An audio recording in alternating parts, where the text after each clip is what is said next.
Assalamualaikum warahmatullahi wabarakatuh. Perkenalkan, nama saya Adielvan Muhammad Rifki, NIM 1807886, jurusan Administrasi Pendidikan, angkatan 2018, kelas 5B, Fakultas Ilmu Pendidikan, Universitas Pendidikan Indonesia.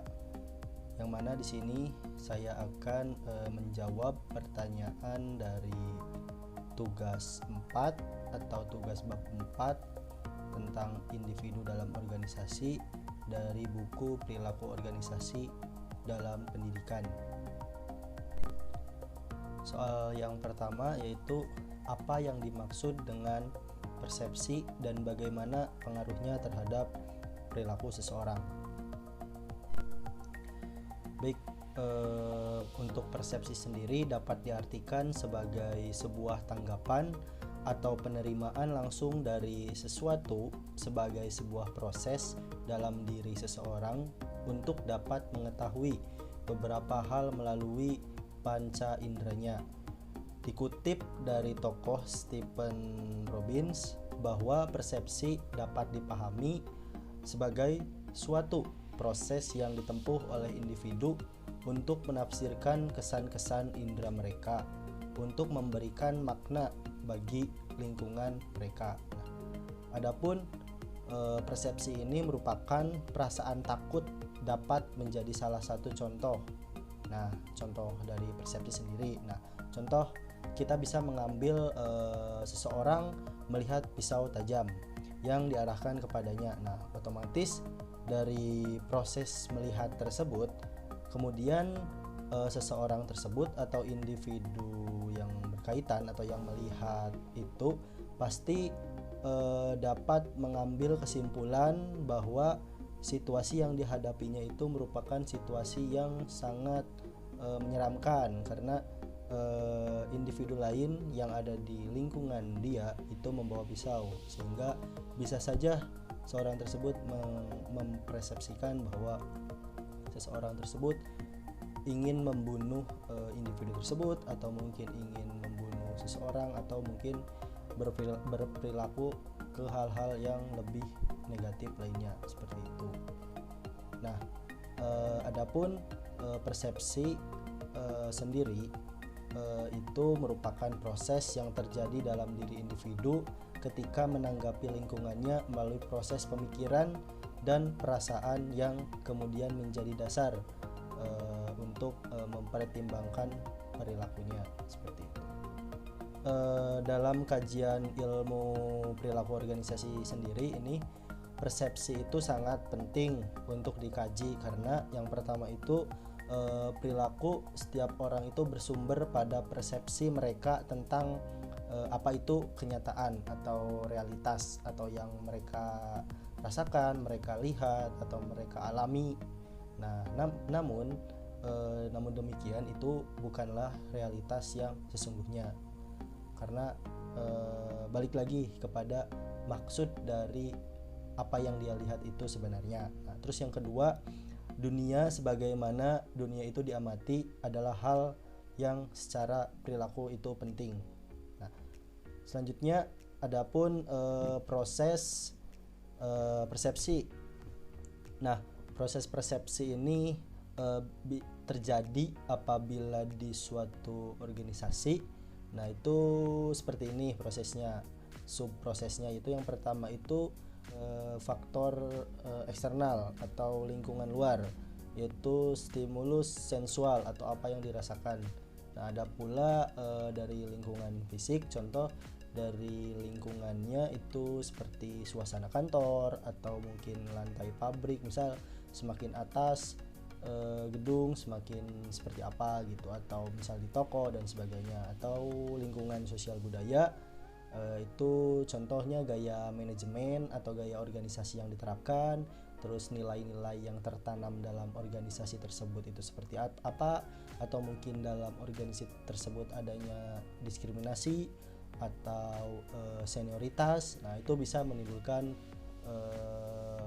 berpikir yang nantinya akan menjadi sebuah persepsi. Nah, lalu selanjutnya ada konfrontasi yang merupakan stimulus khusus di dalamnya, misalnya supervisor atau prosedur baru yang dapat menyebabkan terjadinya proses berpikir atau terjadinya persepsi. Lalu ada registrasi berupa stimulus di dalamnya, misalnya mekanisme sensorik atau saraf yang ada terjadi di pikiran kita. Jadi setelah kita merasakan tadi konfrontasi sehingga memicu dalam diri kita dalam mekanisme sensorik dan saraf untuk berpikir ke arah selanjutnya, yaitu penafsiran. Nah, stimulusnya itu motivasi, pembelajaran, dan kepribadian.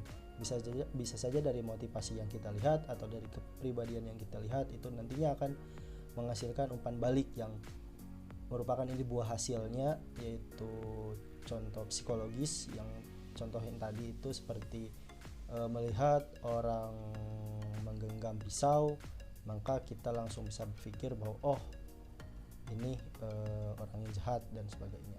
Lalu ada konsekuensi atau penguatan atau hukuman atau beberapa hasil organisasi, itu hasil atau terusan dari umpan balik tersebut. Lalu tingkah laku, nah inilah merupakan hasil atau output dari persepsi tersebut. Nah, misalnya terang-terangan seperti buru-buru atau terselubung, seperti sikap, jadi sikapnya yang acuh atau mungkin nantinya akan menyebabkan miskomunikasi dan sebagainya. Dalam prosesnya ini, persepsi ini tidak berdiri sendiri, nah tetapi dipengaruhi oleh banyak faktor. Nah, sebuah objek akan dipersepsi berbeda oleh orang yang berbeda. Nah, jadi persepsi itu tergantung dari individunya sendiri. Beda orang, beda individu, pasti kemungkinan berbeda persepsinya juga sangat mungkin. Seperti itu contohnya itu seorang pegawai atau seorang siswa tidak hadir pada suatu kantor atau pada sebuah sekolah. Nah, maka akan ada yang mempersepsikannya sebagai wah itu pegawai yang malas, pegawai yang lalai, atau yang siswa yang bolos, yang tidak rajin atau lalai. Nah, tapi ada juga yang siswa atau pegawai lain yang mempersepsikannya itu sebagai oh mungkin dia sakit, atau mungkin dia terjebak macet, atau mungkin dia ada sesuatu atau ada kegiatan lain yang mungkin sangat urgent, yang sangat tidak bisa ditinggalkan atau yang mendesak, sehingga dia tidak bisa datang pada sebuah kantor atau sekolah seperti itu. Selanjutnya terkait persepsi itu apakah bisa mempengaruhi suatu kelompok, itu sangat bisa. Kenapa? Karena persepsi di sini itu sangat dapat mempengaruhi perilaku seseorang yang tentunya akan berdampak pada lingkungannya. Nah, lingkungan di sini itu bisa berupa organisasi atau perusahaan atau kantor dan sebagainya. Nah, apabila seseorang mempersepsikan dengan baik atau bahasa lainnya itu husnuzon, maka akan berdampak positif pula pada dirinya dan lingkungannya. Begitupun sebaliknya. Nah, selanjutnya persepsi dalam organisasi juga sangat penting dan dapat mempengaruhi keberlangsungan dari organisasi tersebut. Nah, sebagai contoh, bawahan mempersepsi secara tidak tepat dari karakteristik dari atasannya, atau atasannya yang salah mempersepsi terhadap bawahannya. Nah, ini pun bisa menjadi sebuah masalah pada organisasi tersebut sehingga menimbulkan miskomunikasi atau bisa dibilang misperception. Nah, makanya seorang pemimpin di sini itu harus persepsi sebuah objek melalui kemampuan yang dimilikinya secara cermat dan komprehensif atau secara keseluruhan. Nah, dalam hal ini seorang pemimpin harus memiliki banyak tinjauan atau pandangan atau persepsi terhadap masalah yang dihadapinya, supaya saat mengambil keputusan tentang suatu objek yang bersifat selektif dan dapat menyimpulkan hasilnya itu secara kreatif dan dapat dipertanggungjawabkan seperti itu. Selanjutnya nomor 2 itu apakah perbedaan individu dalam organisasi memberikan pengaruh yang berbeda terhadap perilaku suatu kelompok? Jelaskan. Baik, jawabannya itu bisa, sangat bisa, dan sangat mungkin. Nah, kenapa? Karena pada dasarnya dalam sebuah organisasi itu pasti terdapat individu-individu atau orang-orang yang memiliki kepribadian yang beragam, sehingga di dalamnya itu pasti terdapat yang namanya itu perbedaan individu. Nah, perbedaan individu ini sesuatu hal yang tentunya sangat bisa berpengaruh terhadap perilaku suatu kelompok atau suatu organisasi. Nah, dan untuk mengontrol ke arah positif atau negatif itu adalah tugas seorang manajer atau seorang pemimpin atau seorang ketua yang harus bisa adaptif terhadap perbedaan ini dengan melihat perbedaan kepribadian sebagai potensi organisasi untuk mencapai tujuan bersama, seperti itu. Nah, hakikatnya perilaku seorang manusia adalah fungsi interaksi antara pribadi individu dan lingkungannya. Nah, dalam aktivitas sehari-hari pada organisasi, semua orang akan berperilaku berbeda satu sama lain yang ditentukan oleh pengaruh lingkungannya masing-masing. Individu membawa organisasi ke dalam tatanan kemampuan kepercayaan diri, pengharapan, kebutuhan, dan pengalaman masa lalunya. Nah, karakteristik yang dimiliki individu ini akan membawanya ke dalam lingkungan organisasi yang baru, atau bahasa lainnya itu adalah asimilasi, seperti itu. Selanjutnya, jelaskan pendekatan-pendekatan dalam mempelajari perilaku individu. Dalam pendekatan-pendekatan untuk mempelajari perilaku individu itu ada 3. Yang pertama itu pendekatan kognitif, yang kedua itu pendekatan reinforcement atau penguatan, dan yang ketiga, yang terakhir itu penguatan psikoanalisis. Nah, yang pertama itu pendekatan kognitif. Nah, pendekatan ini menekankan pemahaman terhadap perilaku seorang pada sifat mental internal, yaitu berpikir dan menimbang. Penafsiran atau persepsi individu tentang lingkungan dipertimbangkan lebih penting daripada lingkungan itu sendiri.